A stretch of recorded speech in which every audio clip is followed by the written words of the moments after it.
Le pasteur principal va délivrer le message intitulé Enseignement sur l'Apocalypse, la 78e session. Chers frères et sœurs en Christ et tous les membres des églises branches des sanctuaires locaux, les téléspectateurs de GCN et tous les enfants de Dieu qui participent à ces cultes en ligne. Dans la dernière session, nous avons examiné les 12 fondements et les 12 portes de perles de la Nouvelle Jérusalem.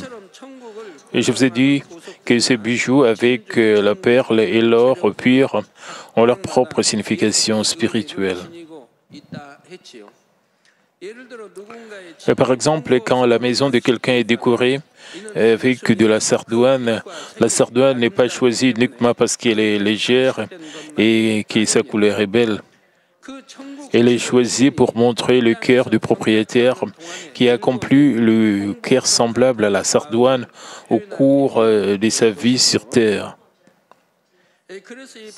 Ainsi, le fait que la maison soit décorée de sardoine est un grand confort et une grande gloire pour le propriétaire. Et ce ne sont pas seulement les bijoux qui ont de telles significations. Même la plus petite fleur ou feuille du ciel a sa propre signification qui est délicatement ancrée par Dieu. Le ciel contient le résultat des jours que nous avons vécus avec tout notre cœur, notre esprit, nos paroles, nos actions sur cette terre. Et la Nouvelle Jérusalem devient la preuve que Dieu a obtenu son fruit parfait, désiré à travers la culture humaine.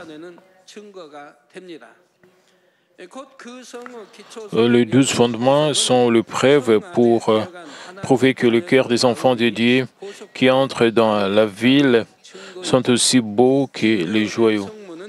Le porte de perles, de la même manière, prouve que les enfants qui franchissent les portes ont accompli la patience comme la perle.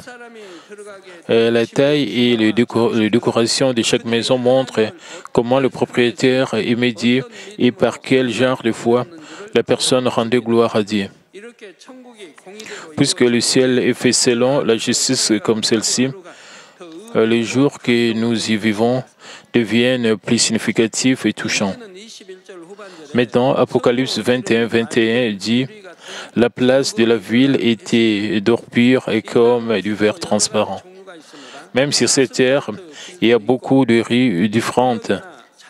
Il y a des rues pavées d'asphalte, des rues pavées ou couvertes d'herbe ou des rues au sol nu. Il existe différents types de rues dans la Nouvelle Jérusalem. Il y a des routes pavées de pierres précieuses et des rues fleuries qui ressemblent à un tapis confortable. Cependant, le matériau de base utilisé pour fabriquer une rue dans la Nouvelle Jérusalem est de l'or pur. Le fait que la rue ressemble à du verre transparent montre aussi le cœur de ceux qui entrent dans la Nouvelle Jérusalem.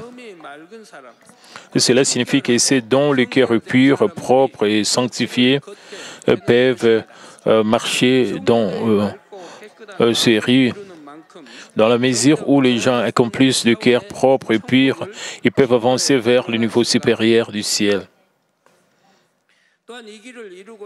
Je vous ai également dit que l'or pur dont la rue est faite signifie spirituellement espoir.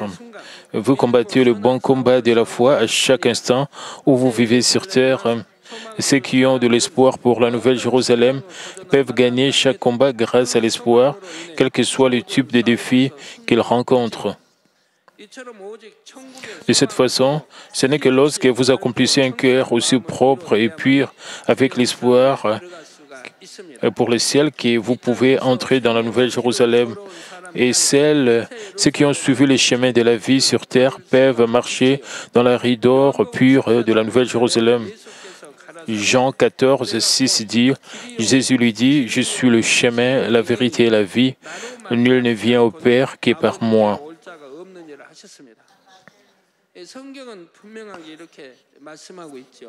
La doctrine biblique indique en effet clairement que Jésus est le chemin et la vérité même dans l'Ancien et le Nouveau Testament. Cependant, je vois parfois des cas loin de cela dans les journaux. Certains leaders chrétiens font des compromis avec des groupes religieux, affirmant que le salut peut être accompli par n'importe quelle religion et se bénissent mutuellement. Dieu le Père a averti de ne pas se prosterner devant les idoles, mais certains chrétiens ont été détériorés. Et quelle triste affaire!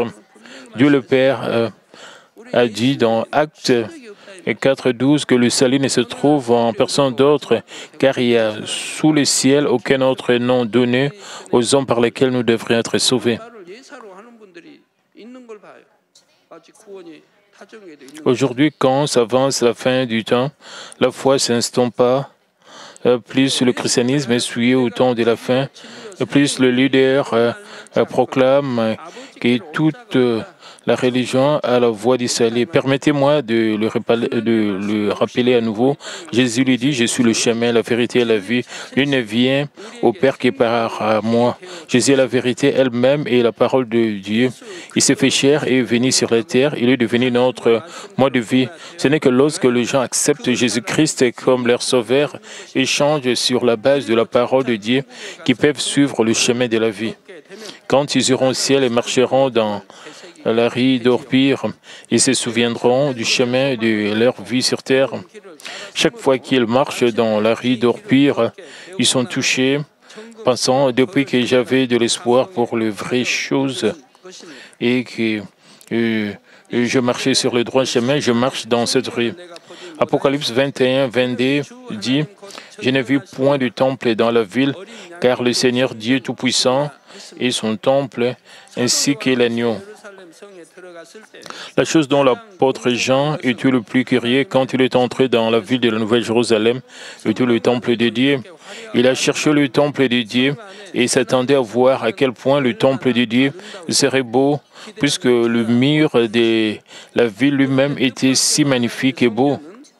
À sa grande surprise, le temple de Dieu était introuvable. Cela peut être difficile à comprendre pour les gens. Lorsque les gens sont cultivés dans ce monde, ils vont au temple de Dieu pour rencontrer Dieu. Bien sûr, Dieu est omniprésent et donc non seulement il reste dans un bâtiment du temple, mais il est aussi n'importe où et partout dans le monde.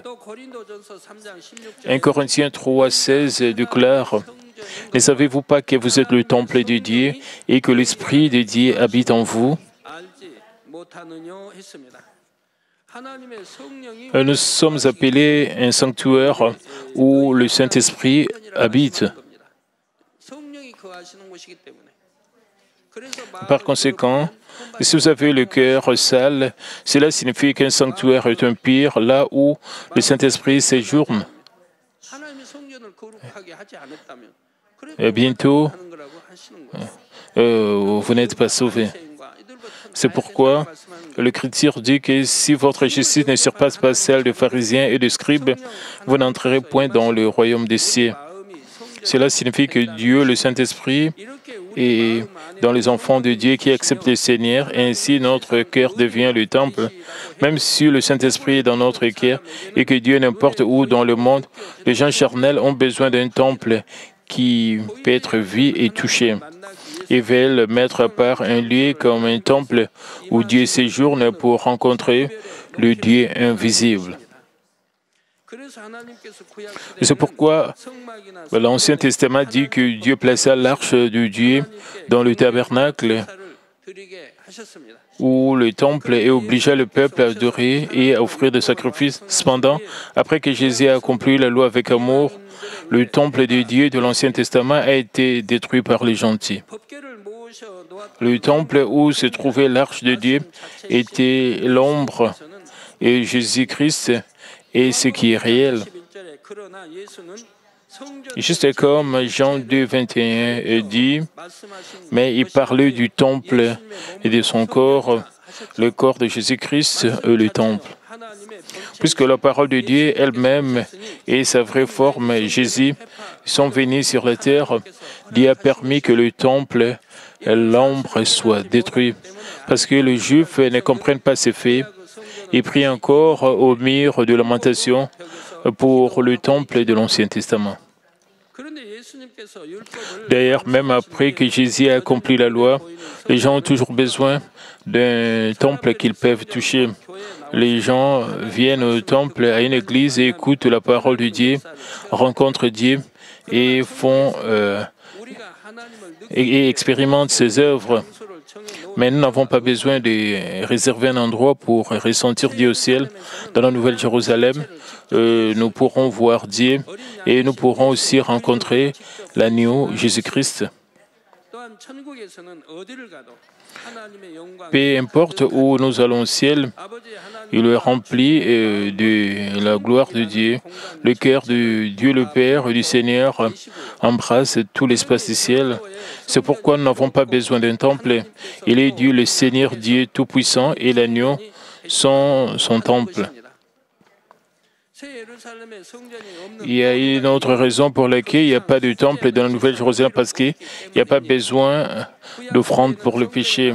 À l'époque de l'Ancien Testament, il était très important d'aller au temple de Dieu et de donner des offrandes pour le péché. Cependant, ceux qui entrent dans la Nouvelle Jérusalem sont ceux qui ressemblent au cœur de Dieu et accomplissent la bonté parfaite. Ils n'ont pas besoin d'être liés par la loi. Ils n'ont pas besoin de la procédure d'expiation. Par conséquent, le fait qu'il n'y ait pas besoin du temple dans la Nouvelle Jérusalem vous indique que le cœur de ceux qui entrent dans la Nouvelle Jérusalem n'est pas un cœur qui a besoin d'expiation, mais c'est le cœur qui est plein de vérité. Cela s'applique à ceux qui vont dans d'autres demeures, d'autres lieux du ciel. Même s'ils n'étaient pas complètement sanctifiés sur terre, ils n'amènent au ciel que le cœur de la vérité. Ainsi, ils n'ont pas besoin d'être pardonnés. Parce que tous vos péchés sont laissés sur la terre, mais c'est seulement l'Esprit qui vous emporte au ciel. Vous n'avez pas besoin d'expier au ciel, mais l'Esprit que vous accomplissez est également différent les uns des autres.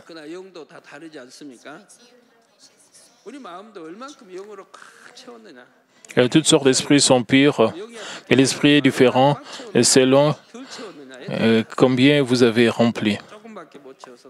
Si vous remplissez un peu, vous habiterez au paradis. Si plus que le premier, alors dans le premier royaume du ciel, ou le deuxième royaume du ciel, si vous remplissez presque dans le troisième, et si vous remplissez complètement, vous serez dans la Nouvelle Jérusalem. La chose commune est que les résidents du ciel n'ont qu'un mal et n'ont donc pas à demander pardon. En fait, y a-t-il ici quelqu'un qui se souvient du message sur le grand sanctuaire dans le passé et qui en est devenu curieux au ciel? Je vous ai dit qu'une fois que nous aurons construit les grands sanctuaires et donné une grande gloire à Dieu, le grand sanctuaire sera également construit au ciel. Ainsi, vous pouvez dire, vous venez de dire qu'il n'y a pas de temple dans la Nouvelle Jérusalem. Alors, qu'est-ce que ces grands sanctuaires? S'il vous plaît, ne vous méprenez pas. Le but du grand sanctuaire de la Nouvelle Jérusalem n'est pas parce que nous avons besoin d'un lieu d'adoration au ciel. Eh bien, vous pouvez venir au grand sanctuaire et participer à un culte d'adoration. Cependant, la conduite du culte d'adoration n'est pas le seul objectif du grand sanctuaire. Le grand sanctuaire du ciel est construit comme une sorte de monument sur le bâtiment répliqué en mémoire du grand sanctuaire à travers lequel une grande gloire a été donnée à Dieu sur terre. De la même manière, les répliques de la mer de Galilée et de Golgotha de l'époque du ministère de Jésus sont également construites au ciel. D'ailleurs, pour votre information, l'église où nous offrons du culte d'adoration n'est pas un simple bâtiment, mais un lieu où Dieu habite. C'est un lieu sacré au nom du Seigneur. Par conséquent, si vous avez la foi, vous viendrez à l'Église avec une apparence personnelle de plus soignée et avec un cœur respectueux. Vous venez à l'Église avec le même cœur que vous venez devant Dieu. Par conséquent, à l'intérieur du sanctuaire, il devrait y avoir que les actes de gloire de Dieu, tels que la parole de Dieu, la prière, la louange et le témoignage. Vous ne devriez pas parler des choses mondaines, plaisanter ou agir vulgairement de quelque manière que ce soit. Vous ne devriez pas non plus faire des affaires mondaines. Les parents doivent veiller sur leurs enfants afin qu'ils ne disent pas de mauvaises paroles ou ne fassent pas d'actes mauvais à l'intérieur du temple.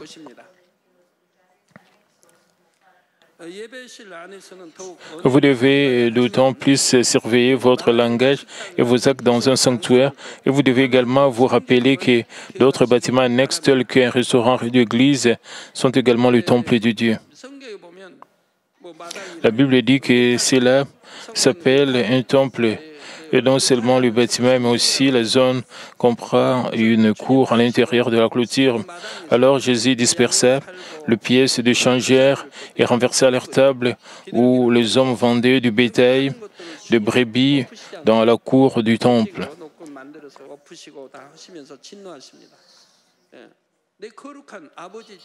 Et il voulait dire comment osez-vous salir la maison de mon père? Il n'est pas censé, vous n'êtes pas censé vendre dans la cour du temple. Et c'est même interdit dans la cour.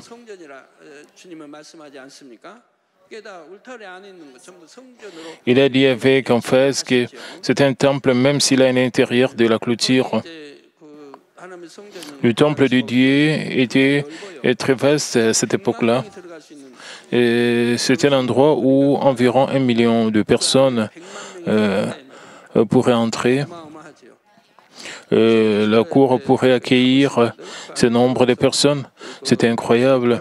Les visiteurs de la Terre Sainte peuvent sentir la cour est assez large pour accueillir 1 million de personnes. Le bâtiment du temple a été détruit, mais le visiteur regarde autour de la cour à l'intérieur du temple.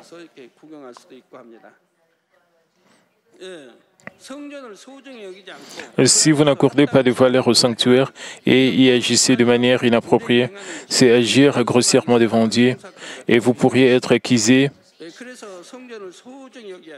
par l'ennemi diable et Satan. Par conséquent, vous devez garder le sanctuaire propre et ne pas y faire des choses mauvaises. Vous ne devriez pas être impoli envers Dieu, le Père, en faisant cela, et rien ne devrait permettre à Satan de vous poursuivre en justice. Maintenant, Apocalypse 21-23 dit « La ville n'a besoin ni du soleil ni de la lune pour l'éclairer, car la gloire de Dieu l'éclaire et l'agneau est son flambeau. » Chers frères et sœurs, Dieu a placé le soleil et la lune avec la terre parce qu'ils sont nécessaires à la culture humaine. Il y a les jours et il y a la nuit sur terre, et la lumière et les ténèbres apparaissent tour à tour. À travers cette relativité, Dieu permet aux gens de comprendre le bien et le mal, l'esprit et la chair. Puisque Dieu est le Créateur, il connaît clairement le bien et le mal, la chair et l'esprit. Lui-même est la bonté sans le moindre mal, mais il connaît clairement les attributs du mal. Même s'il est l'esprit parfait, il connaît les attributs de la chair qui changent et se décomposent. Cependant, le Créateur, les êtres humains, ne peuvent pas comprendre le mal et la chair sans les expérimenter par eux-mêmes. Ils comprennent l'importance de la santé après être tombés malades. Ils ne peuvent rendre grâce pour la bonne fortune du fond de leur cœur qu'après avoir souffert de la souffrance et de la pauvreté. Les gens qui remercient Dieu d'être riches ne gaspillent jamais, même s'ils ont assez de choses, ils les gèrent très bien. Ils ne considèrent pas le fait d'être riches comme la récompense du passé où ils étaient pauvres et souvent affamés.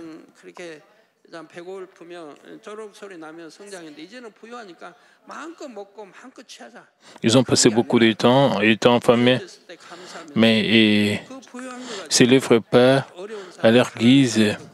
Ils sont juste reconnaissants Dieu, le Père, pour leur abondance. Ils soutiennent et prennent soin de personnes dans le besoin. Ils ne se délectent jamais de leur argent. Cependant, les jeunes d'aujourd'hui ne sont pas comme ça. Ils dépensent juste de l'argent de manière imprudente, mangent ce qu'ils veulent sans aucune limitation. Je suis désolé pour les jeunes. Ils n'ont pas vu la pauvreté, c'est pourquoi ils agissent ainsi.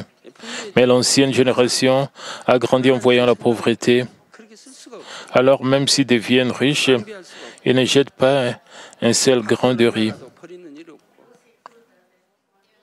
Ils sont susceptibles de manger d'abord. Ils sont susceptibles de manger d'abord un vieux fruit pour ne pas jeter le fruit.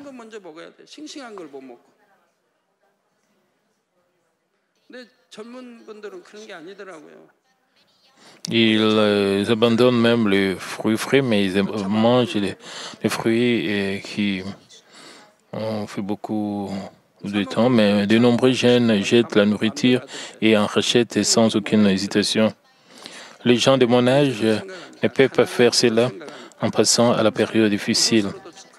Nous rendons simplement grâce d'avoir assez par rapport au passé. De même, les gens ne peuvent comprendre à quel point l'esprit est bon qu'après avoir expérimenté la chair, ce n'est qu'après avoir traversé le mal qu'ils peuvent réaliser à quel point la bonté est vraiment bonne. La vie dans le jardin d'Éden, où Adam n'avait jamais connu le mal, était incomplète. Puisqu'il ne connaissait ni la douleur ni le malheur, il ne pouvait pas ressentir le bonheur, peu importe la qualité de son environnement de vie. Ainsi, Dieu a placé l'arbre de la connaissance du bien et du mal afin qu'Adam puisse expérimenter la relativité. Adam était un esprit vivant, mais il s'est détérioré en chair après avoir mangé de l'arbre de la connaissance du bien et du mal. Il a connu les souffrances dues au péché, les choses charnelles qui se décomposeraient. Il a réalisé à quel point il est bon de vivre en Dieu et à quel point l'amour et la grâce de Dieu sont précieux. Cependant, si votre expérience se termine simplement par l'expérience de la chair, cela ne sert à rien. Une fois que vous réalisez à quel point la chair est inutile, vous devrez pouvoir rejeter le péché et le mal et retourner à l'esprit. Si vous ne le faites pas, vous continuerez à rester dans la chair et finirez par tomber dans la mort éternelle, en d'autres termes, le feu de l'enfer. Cependant, les gens ne peuvent pas s'éloigner de l'obscurité par eux-mêmes, puisque Dieu le savait déjà. Il avait préparé la voie du salut. Il s'agissait de préparer son Fils unique, Jésus-Christ, et de l'envoyer sur la terre au moment fixé. Ceux qui croient au Seigneur et vivent dans la lumière vivront pour toujours au ciel, dans l'espace de la lumière. Il n'y a pas du tout de ténèbres dans le ciel. Il n'y a pas besoin du soleil, de la lune et des étoiles. C'est parce que la lumière de la gloire de Dieu remplit tout le ciel. Apocalypse 21, 23 dit « Car la gloire de Dieu, le clair, et l'agneau et son flambeau. » Il est dit que l'agneau, Jésus-Christ, devient la lampe de la gloire de Dieu. Cela signifie que la gloire de Dieu est révélée par Jésus-Christ. Quand des choses impossibles aux humains deviennent possibles par la puissance de Dieu, et c'est la gloire de Dieu. Au commencement, quand il n'y avait rien du tout, Dieu a tout créé avec sa parole. Alors, Jean 1, 3 dit « Toutes choses ont été faites par elle, et rien de ce qui a été fait n'a été fait sans elle. »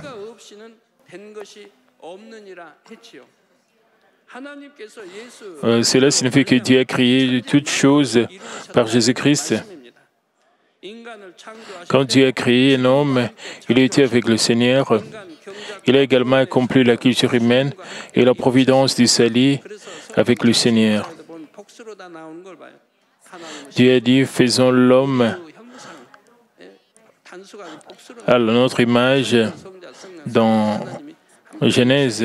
De même, Dieu le Père, Dieu le Fils et Dieu le Saint-Esprit, connus sous le nom de Trinité, ont travaillé ensemble. C'est pourquoi ils sont mentionnés au pluriel. Surtout, c'est Jésus qui est venu dans la chair sur cette terre et a ouvert la voie du salut pour nous. De même, nous avons été créés par le Seigneur et nous pouvons marcher sur le chemin du salut et entrer au ciel grâce au Seigneur. De plus, afin que nous puissions recevoir des réponses selon notre foi, c'est Jésus-Christ notre Seigneur qui a brisé le mur de péché qui nous empêchait d'atteindre Dieu. C'est pourquoi nous rendons grâce et gloire au nom du Seigneur lorsque nous rendons grâce et gloire à Dieu. De même, sans Jésus-Christ, il n'y a pas de salut, pas de réponse de Dieu, pas de bénédiction pour nous et nous ne pouvons donner aucune gloire à Dieu. C'est pourquoi l'Écriture dit la lampe qui illumine la gloire de Dieu et l'agneau Jésus-Christ.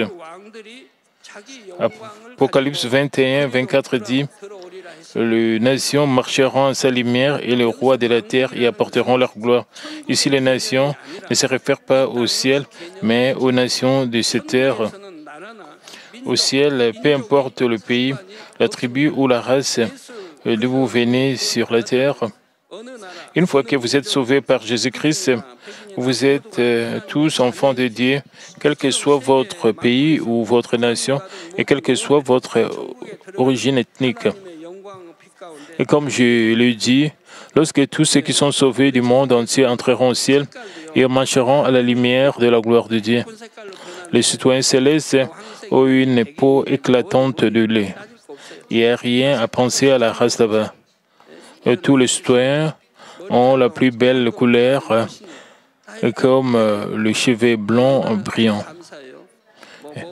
Quelle gratitude! Ils n'ont pas besoin de se soucier de la hauteur différente, car ils sont presque à la même hauteur. Vous ne devez pas vous inquiéter à cause de votre petite taille. Parmi eux, le roi de la terre font référence à ceux qui occupent des postes de leaders spirituels au cours de la culture humaine et de postes de leadership spirituel au cours de la culture humaine. Maintenant, la position de leader fait-elle référence à une position importante en tant que pasteur, ancien, grand diaconné? Ce n'est pas nécessairement le cas. Quel est votre titre sur terre n'est pas important, mais vous devez avoir des qualifications spirituelles. Plus vous ressemblez à Dieu le Père, plus vous ressemblez à Dieu le Père, plus votre rang serait élevé. C'est quelque chose à blâmer que votre rang spirituel soit inférieur par rapport à votre fonction qui était de pasteur ancien sur terre. Si vous, qui étiez un leader dans l'Église sur la terre, vous êtes reconnu pour être fidèle et avez accompli la sanctification plus profonde, vous êtes assuré d'être les hauts placés au ciel. Jésus a dit dans Matthieu 18, 18, « Je vous l'ai dit en vérité, tout ce que vous lierez sur la terre sera lié dans le ciel, et tout ce que vous délierez sur la terre sera délié dans le ciel. » Les gens peuvent supposer qu'ils deviendront grands au ciel s'ils sont affectés à une position importante sur terre. Bien sûr, si on vous donne une position importante et que vous devenez fidèle à votre position, vous pouvez également devenir grand au ciel. Cependant, même si on vous donne une position importante sur terre, cela ne signifie pas que vous êtes toujours reconnu devant Dieu. Lorsque vous êtes impliqué dans la vérité sur terre, alors ce que vous avez fait peut être impliqué dans le ciel. Par exemple, quand quelqu'un reçoit l'imposition de main en tant qu'ancien, s'il est correctement qualifié pour recevoir le titre, le Seigneur lui impose également la main. Lorsque cela vit avec des yeux spirituels, alors qu'il est scellé par l'imposition de main, la main du Seigneur est également posée sur lui. Cela ne signifie pas que le Seigneur vient sur la terre, il pose ses mains au ciel. Revenons au fait, tous les anciens grands diaconesses nommés ne sont pas reconnus par Dieu le Père. Les cas de reconnus sont enregistrés dans la Bible. Comment faire pour le superviseur dans l'Église?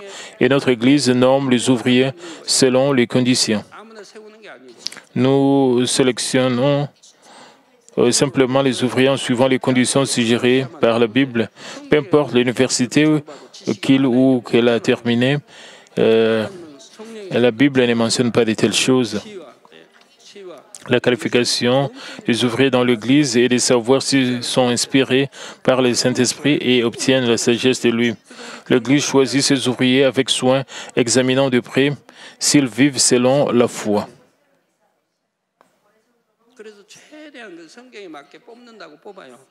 Donc, l'Église examine de près s'ils vivent selon la foi. Même s'il s'agit d'un cas rare, ceux qui ne conviennent pas sont choisis. Et c'est un problème. Ils se sentent énervés lorsqu'ils ne sont pas nommés au poste qu'ils souhaitent.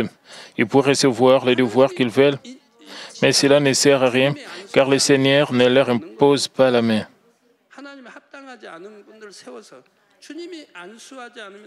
L'imposition de la main du Seigneur est la chose la plus importante. Et ce n'est rien sans cela. Et quand il pose sa main, alors les ouvriers sont reconnus. Le Seigneur, dans les airs, pose sa main sur eux en même temps qu'un pasteur qui ordonne les ouvriers pose aussi sa main sur eux. À moins que cela ne se produise, les titres des anciens grands diaconés sont inutiles. Cependant, dans les cas d'un homme impropre, le Seigneur ne lui impose pas la main. Par conséquent, peu importe l'importance du titre qui vous est donné, si votre cœur est loin de la sanctification et si vous n'avez pas les qualifications appropriées, vous ne pouvez pas jouir de la gloire d'être grand au ciel. Vous vous sentirez plutôt beaucoup plus honteux parce que votre rang spirituel est inférieur, même si les titres sur terre étaient élevés. Et c'est pourquoi Jacques 3:1 dit, « Mes frères, qu'il n'y ait pas parmi vous un grand nombre de personnes qui se mettent à enseigner, car vous savez que nous serons jugés plus sévèrement. » Ce passage signifie que vous êtes nommé enseignant et leader dans l'Église. Maintenant, si vous êtes fautif en tant que dirigeant, vous serez condamné bien plus que d'autres au jugement. Le Seigneur dit que vous commettez le péché dont vous ne savez pas qu'il est un péché est aussi votre péché. Et cette affaire pourrait être classée comme un petit crime. Quoi qu'il en soit, cela ne s'appelle rien d'autre que le péché. Et le péché que vous commettez, et vous savez que c'est un péché, est un crime plus grave. Cependant, ceux qui ont cultivé leur cœur pour qu'il soit beau que le doute fondement, lorsqu'ils n'essaient pas de devenir de leaders, ils peuvent être reconnus comme tels par les autres. Ils seront également reconnus par Dieu comme des hommes honorables, le roi de la terre. Ces personnes honorables ne viennent pas le main vide devant Dieu, mais avec des offrandes sincères. Lorsqu'un empereur d'un grand empire a fêté son anniversaire, le Seigneur Fédéo préparait de précieuses offrandes et s'est présenté devant l'empereur. Pour faire plaisir à l'empereur, ils venaient avec le meilleur produit de leur pays ou des trésors introuvables. L'offrande que le roi de la terre donne à Dieu pour lui plaire et la gloire. Le passage dit, les rois de la terre y apporteront leur gloire. Pendant qu'ils sont cultivés sur terre, ils rendent gloire à Dieu par la foi. Offrir de l'or ou un trésor plairait-il à Dieu le Père qui est au ciel? Ce sont des matériaux si ordinaires au ciel. Et sur la terre, offrir des bijoux est significatif pour étendre et élargir son royaume. Cependant, il est le Créateur qui les a tous créés de la terre à l'univers au ciel. Ainsi, offrir de l'or n'a pas de sens au ciel. Et ce qui est un don significatif et précieux à Dieu le Père, c'est le glorifier. Le glorifier dans le Seigneur. Dieu le Père veut recevoir la gloire de ses enfants qui rendent gloire quoi qu'ils fassent. C'est si doux pour Dieu le Père que vous partagez votre témoignage et que vous lui rendez grâce devant de nombreuses personnes. Vous partagez l'expérience de la guérison. Dieu le Père prend un grand plaisir à votre témoignage. Alors votre souhait se réalise. Dieu le Père travaille pour vous qui avez fait sa journée. De même, Dieu le Père plaît et est satisfait quand ses enfants le glorifient. De plus, il est satisfait que vous vous réjouissez toujours, que vous continuez à prier, que vous rendiez grâce, et quoi qu'il arrive, c'est la volonté et son plaisir dans le Seigneur. Toutes leurs actions de gloire deviennent leur propre offrande à Dieu. Par exemple, Daniel a choisi d'être jeté dans la fosse aux lions pour ne pas commettre le péché d'arrêter la prière. Quelle grande foi! À quel point cela est énorme! Il a choisi de garder la prière plutôt que de sauver sa vie de la fosse aux lions. Il n'a jamais cessé de prier ainsi, choisissant plutôt le chemin pour entrer dans la tanière. Les trois amis de Daniel n'ont eu qu'à se prosterner devant l'idole une fois, mais ils ont choisi la voie pour être jetés dans la fournaise. Cependant, Dieu l'a protégé, il a survécu à la fosse aux lions sans une seule égratignure sur lui. La foi est puissante comme ceci.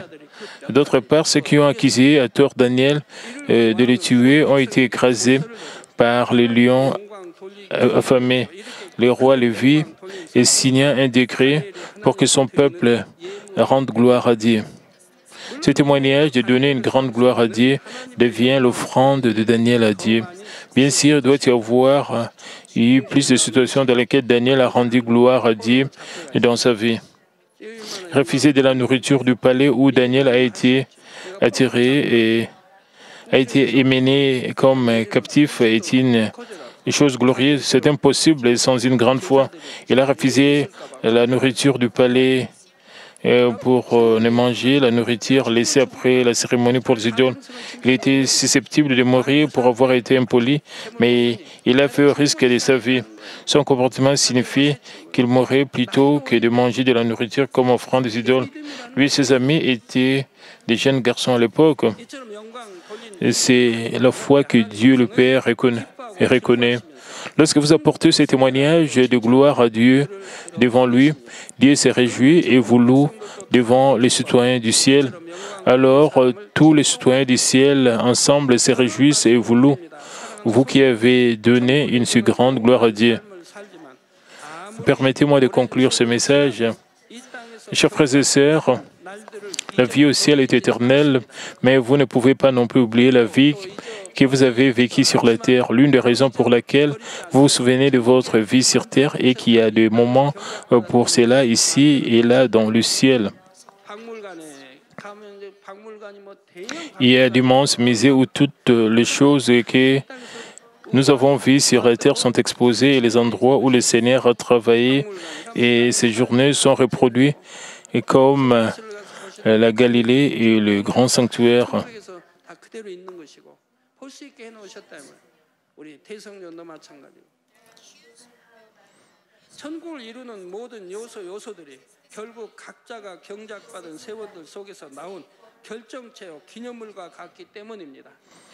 C'est parce que tous les matériaux qui composent le ciel sont le résultat et le souvenir des jours de la culture humaine.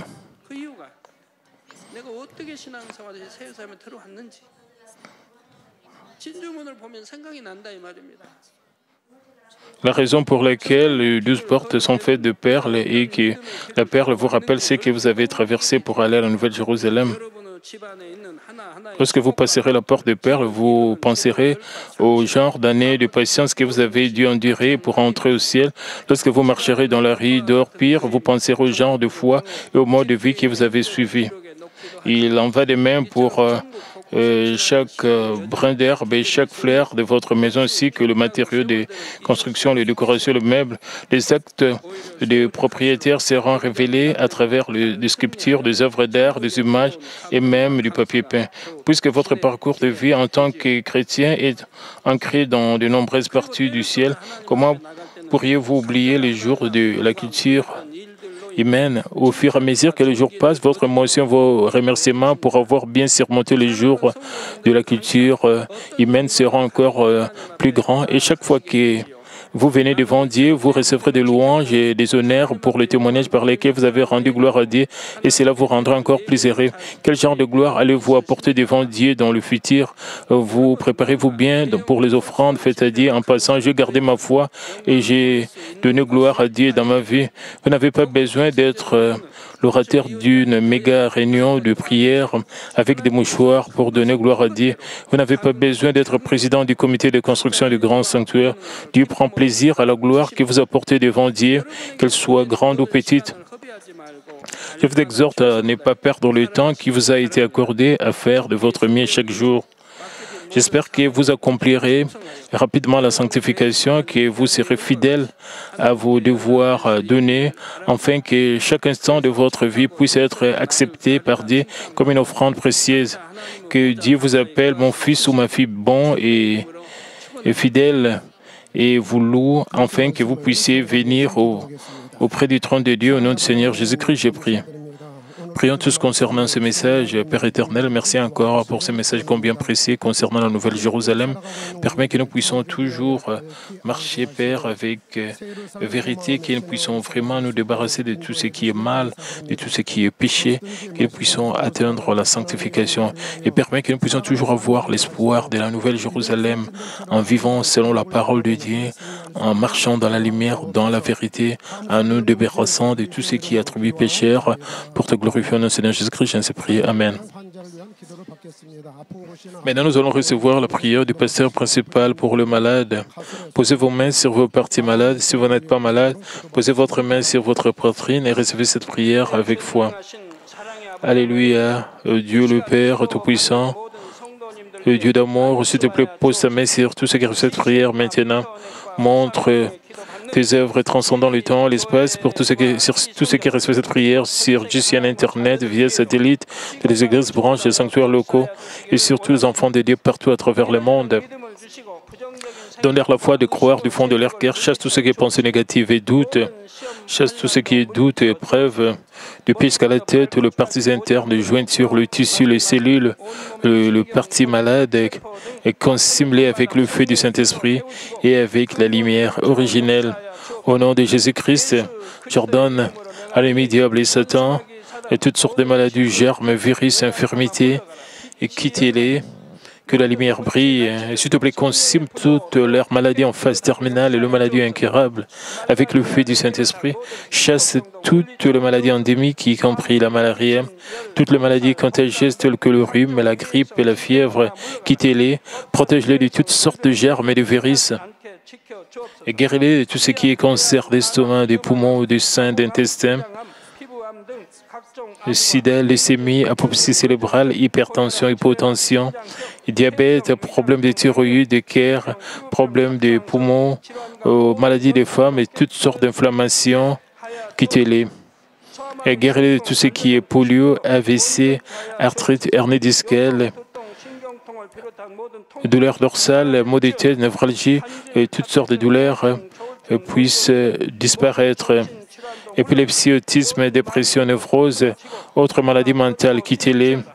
Et toutes sortes de paralysies soient guéries, que le paralytique se lève et marche, que leurs yeux puissent bien voir, que leurs oreilles puissent bien entendre, que les aveugles voient, que les muets parlent, que les sourds entendent. Les sourds entendent, guéris-les de ceux qui effets secondaires de toutes sortes d'accidents et guéris leurs offres. Restaure tout ce qui est brûlé et permet que la situation de chaleur puisse disparaître.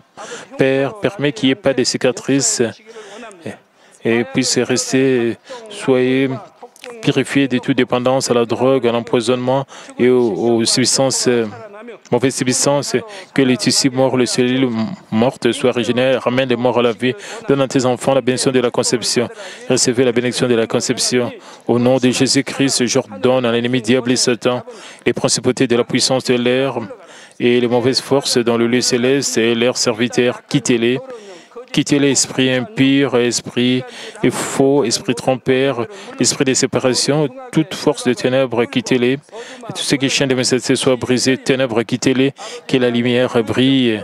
Père Dieu, donne à tes enfants la force de se crier dans la prière et la puissance de rejeter le péché pour devenir sanctifiés. Comme leur âme prospère, permet que tout meurtre vienne vaincu et que leur famille soit évangélisée. Protégez de toutes sortes d'accidents et de désastres tout au long de cette semaine et bénis-les pour qu'ils puissent mener une vie prospère sans aucun problème. Avec le fer-don du Saint-Esprit, l'armée céleste et les anges, et avec tes yeux enflammés, protège tous leurs enfants, leurs familles, leurs lieux de travail et leurs affaires. Et s'il te plaît, donne aux étudiants la sagesse et l'intelligence, donne-leur la ferveur, l'enthousiasme de bien étudier. Et s'il te plaît, permets qu'ils ne puissent pas perdre leur cœur avec des choses mondaines. Et permets dans tout ce que les enfants feront, et qu'ils mangent, qu'ils boivent, et permets qu'ils puissent te glorifier, Père Dieu. Qu'ils soient capables de témoigner au sujet des dieux vivants en disant « J'ai rencontré et expérimenté Dieu, j'ai réussi ce réponse à ces bénédictions. » Père Dieu, merci, sois glorifié toi seul. Au nom de notre Seigneur Jésus-Christ, j'ai ainsi prié. Amen.